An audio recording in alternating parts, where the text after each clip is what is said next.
안녕하세요, 청년부 여러분. 장한별 목사입니다. 오늘 본문에서 예수님은 자신이 부활이며 생명이라고 선언하십니다.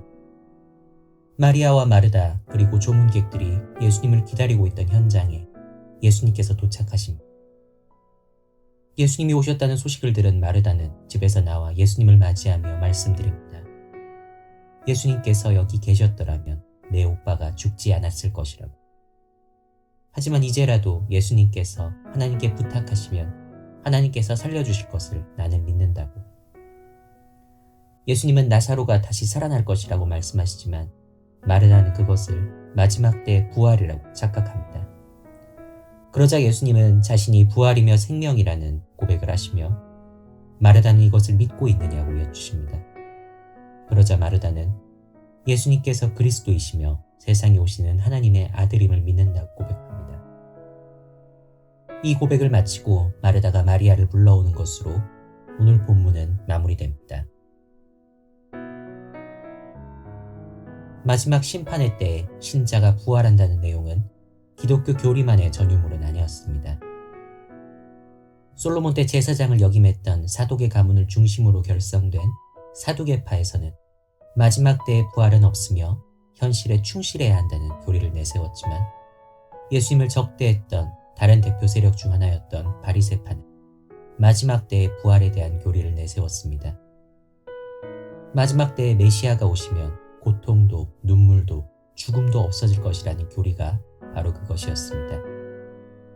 그렇기 때문에 당시 일반적인 유대인들에게도 마지막 때의 부활이라는 것은 마냥 생소한 이야기는 아니었습니다. 그래서 마리아는 오늘 본문 24절과 같이 대답할 수 있었습니다.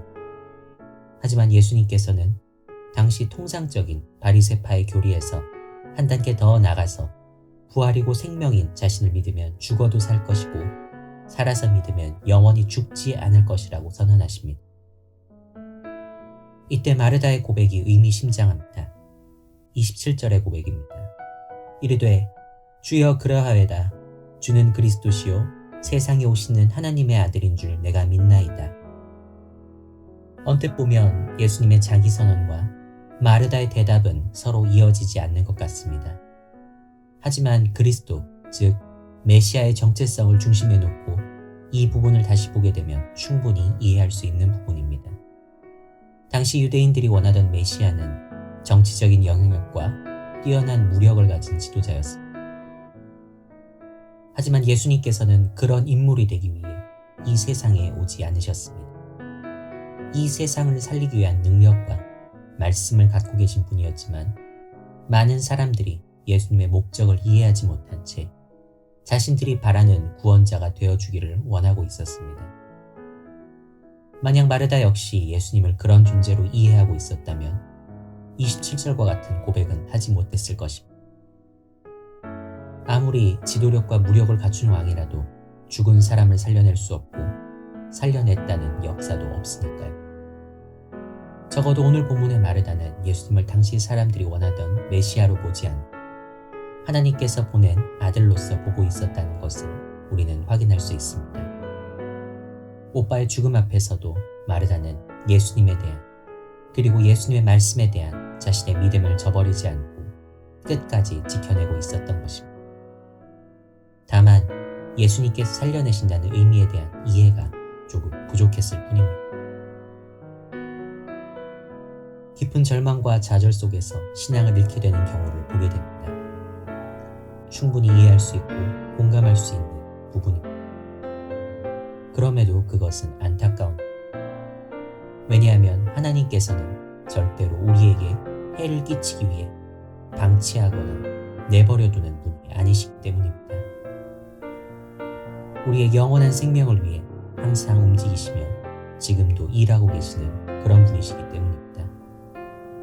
하나님은 우리가 전혀 생각하지 못한 방향으로 우리를 일깨우며 일하고 계십니다. 지금 이 시기는 하나님의 그런 뜻에 대한 그런 일하심에 대한 믿음이 절실하게 필요한 때입니다.